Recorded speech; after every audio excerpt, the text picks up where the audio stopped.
Welcome to another video. और ये है the rising of the shield के सीजन 3 का एपिसोड 3 का रिव्यू। तो चलिए जानते हैं क्या हुआ कहानी में आगे।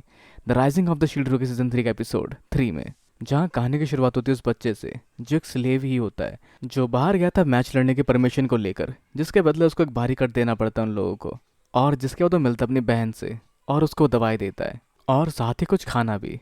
जहाँ उसकी हालत काफ़ी नाजुक होती है क्योंकि उसका भाई रात को जाग कर उसकी सांसें चेक करता है कि कहीं वो मारी ना गई हो, और खुश होता है कि वो जिंदा है अभी भी। पर वैसे आसपास चल रही बातें वो सुन पाता है, जिन बातों में जिक्र होता है शील्ड हीरो का वहाँ आने का और इनमें से किसी को खरीदने का। तो कुछ समय बाद शील्ड हीरोज की टीम इस तरफ बढ़ती है, जिसका इंतज़ार कर रही तो लड़का कहती है, हमें खरीद लो, हमें बचाओ, मैं किसी पल मर सकती हूँ। पर उसके झूठ को पहचान लेता है नाफूमी, और वो बढ़ते हैं उसकी तरफ जिसके लिए वो लोग यहाँ तक आए हैं, जो खैर वही बच्चा होता है जिसको उसने पहले देखा था, जिसका नाम है फॉल। तो ये स्पेशल इसलिए क्योंकि इसका स्टेटस काफ़ी ज़्यादा है। इतनी कम उम्र में इसका स्टेटस है अभी 38 लेवल पे।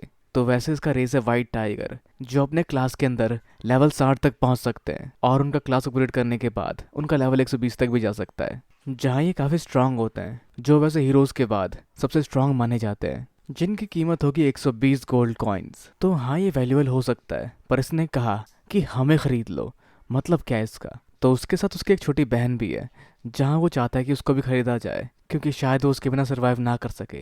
तो जो काफ़ी तक बीमार रहती है, जो अंधी है और अपने बेड से नहीं उठ पाती, जिसकी कीमत होगी सिर्फ 30 सिल्वर कॉइन या उससे भी कम।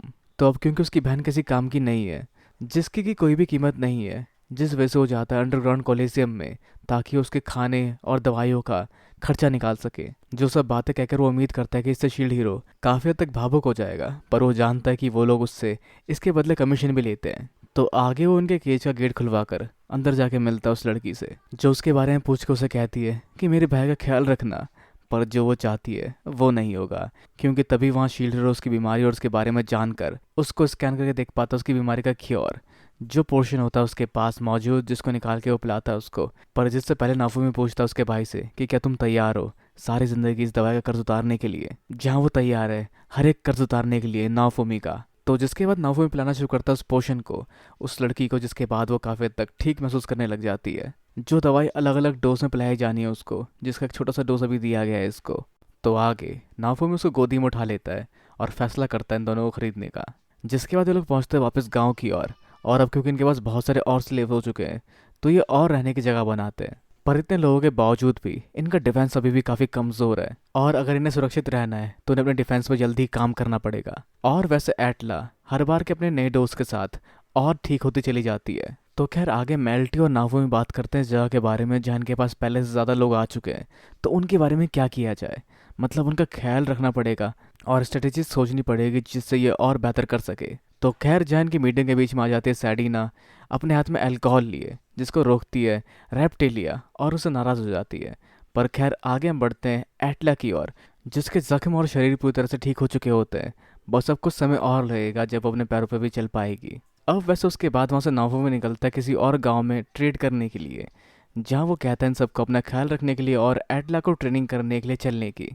तो आगे एटला प्रैक्टिस करती है चलने की, जहाँ वो चल तो नहीं पाती फिलहाल, पर वो अपने पैरों पर खड़ी होना शुरू हो जाती है। जहाँ अब से पहले वो सिर्फ बिस्तर पर लेटी रहती थी, पर वो बैठ सकती है, खड़ी हो सकती है, और जल्दी वो चल भी सकेगी। पर तभी यहाँ कुछ लोग आ जाते हैं जो गांव में आग लगा देते हैं, जो इनको दोबारा चोरी कर कर बेचने की फिराक में लगे हुए हैं। जो यहाँ मौजूद हर एक डैमी ह्यूमन को पकड़कर बेचने की फिराक में लगे हुए थे, जिससे बचता हुआ फाउल अपनी बहन को लेकर इन घरों के किनारे में छुप जाता है। तो ना जाने क्यों ये लोग इस हद तक पागल होते हैं, जहाँ पर वो वहाँ के झंडे को भी उखाड़ देते हैं जो इनके और इनके साम्राज्य की निशानी थी। तो जहाँ फाउल इस्तेमाल करने जा रहा था एक फ्लेयर का, जिसके बारे में उसको नाफूमी बता के गया था अगर इमरजेंसी आई तो तुम इसका इस्तेमाल कर सकते हो अगर हम लोग गांव से बाहर हुए तो, जिसका इस्तेमाल करता है फाउल। पर उसे नाफूमी के अलावा कोई और बंदा भी देख लेता है, जो बाकी लोगों के साथ उन दोनों भाई बहनों को भी पकड़ लेता है। जहाँ वो एटला की तरफ बढ़ते हैं, जिसको देख के फाउल उन्हें रुकने के लिए कहता है, पर वो फाउल को पकड़ लेते हैं, जहाँ वो उनसे बचने के लिए उसके हाथ पर काट लेता है, जिसके बदले वो उसे घूसा मारता है। और फाउल को पीट कर या मार कर एक एग्जाम्पल सेट करना चाहते हैं बाकी लोगों के लिए कि क्या होगा जब तुम हमारे खिलाफ जाओगे, जिसके ऊपर वो अपने तलवार से वार करने ही वाले होते हैं कि तभी वहाँ पर नाफो में आ जाता है, जहाँ रेप्टिलिया उनके टूटे हुए झंडे के हिस्से को फेंक के मारती है उनकी तरफ। और फिर आगे नाफो में सबको अपने शील्ड प्रिज्म में कैद कर लेता है, जो भी उनके साथ ही होते हैं, और साथ में बाकी लोग अटैक करने के लिए आगे बढ़ते हैं, जहाँ सामने आते रेप्टिलिया की तलवारबाजी और साड़ीना की बिजलियों की शक्ति, दादी अम्मा के तेज तरार और कड़क वार। जहाँ नाफूमी काफ़ी तक नाराज़ होता है इनके इस हमले से, जिसकी वजह से इनका काफ़ी नुकसान हुआ है, पर उन लोगों को घंटा फर्क नहीं पड़ता कि कितना नुकसान हुआ है इन लोगों का, और वार करने पड़ता है वो नाफूमी के ऊपर, जिसको अपने शील्ड से वो डॉच करके कैद कर लेता है अपने शील्ड प्रिज्म में, जिसमें थोड़ी देर तक उसको कैद रखने के बाद वो अपने शील्ड प्रिज्म को हटाता है, जिसके बाद रेप्टिलिया बढ़ते उसकी तरफ अपनी तलवार लिया और उसके आर्मर को छोटे छोटे टुकड़ों में काट देती है, जो डर के मारे सरेंडर कर देता है, जिसको पहचान लेते रेप्टिलिया, जो वही शख्स था जिसने आज से पहले भी इनको बंदी बनाकर बेचा था, जो आगे कहता है कि अगर तुमने मुझे मारा तो तुम्हारा गांव खत्म हो जाएगा। पर नाफूमी को सबसे बिल्कुल फर्क नहीं पड़ता। पर तभी वहां पर कोई आती है कैपिटल की तरफ से, जो इन सब चीज़ों को देखती है। पर आगे वो देखते इस बंदे के आर्मर में बने एक निशान को, जो किसी नोबल फैमिली की निशानी है, तो इसका मतलब वो लोग उसको मार नहीं सकते क्योंकि वो नोबल फैमिली अपसेट हो जाएगी। पर नाफूमी को आता है खुराफाती आइडिया, ये लोग इनको नहीं मार सकते तो इन्हें जिंदा छोड़ना पड़ेगा, पर उसके बदले इन सबको स्लेव के तौर पे बेचेगा। जैसा वैसे यहाँ करना इलीगल है, पर इन्हें भेजा जाएगा सिल्ट वेल्ट में, जहाँ ये एक स्लेव की तौर पे बिक्री किए जाएंगे, जहाँ शील्ड हीरो को पूजा जाता है, और ये उपहार होंगे शील्ड हीरो की तरफ से उन लोगों को बेचने के लिए, जिसको सुनकर वो सभी काफ़ी ज़्यादा घबरा जाते हैं। पर यही होगी उनके कर्मों की सज़ा, जैसा होता भी है, और वो पहुंच जाते हैं उस जगह जहाँ इन्हें बेचा जाना है। पर जो काम काफ़ी तामझाम भरा था, पर उसके बदले इन्हें एक अच्छा मुनाफा मिला, तो उन्होंने नोवेल को बेचा है। तो क्या उनके ऊपर कोई और एक्शन नहीं लिया जाएगा? शायद नहीं, क्योंकि उसके बाद किसी की हिम्मत नहीं होगी, क्योंकि एक एग्जाम्पल सेट करेगा बाकी लोगों के लिए कि जो भी शील्ड हीरो के गाँव में हमला करेगा उसका हश्र क्या होगा, जो एक कहानी अफवाह या अपवाद की तरह हर जगह फैलेगी।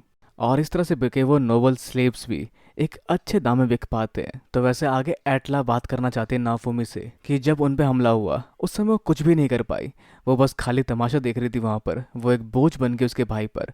तो वो चाहते स्ट्रांग बन पाना ताकि वो अपने भाई पे बोझ ना बने और अपनी रक्षा खुद कर पाए। वैसे जो नाफूमी ने पहले ही सोच रखा है, वो यहाँ मौजूद हर एक बच्चे को अपनी रक्षा खुद करने लायक ज़रूर बनाएगा, जहाँ वो कहते कि हाँ मैं भी ट्रेनिंग करूँगी और मैं आपकी शील्ड बनूंगी, शील्ड हीरो। जो ये सब बोलते बोलते सो जाती है, जहाँ नाफूमी उसको उसके बिस्तर तक छोड़ता है, जहाँ वो बोलता है उसके भाई से कि ख्याल रखना इसका, दोबारा ये अकेले यहाँ तक ना आए।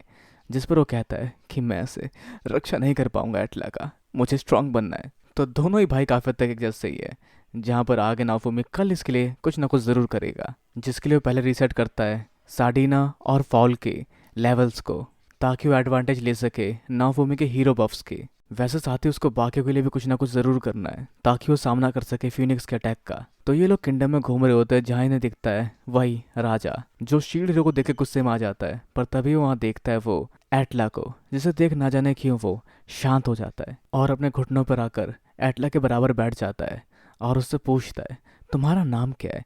जहाँ फॉल और वो अपना नाम बताते हैं, तो ना जाने क्या कनेक्शन है इसका एटला से, जो फिर रानी को वहाँ तक देख वहाँ से निकल जाता है। जहाँ आगे एटला बताती है उसके प्रेजेंस और अपने भाई के प्रेजेंस को एक जैसा।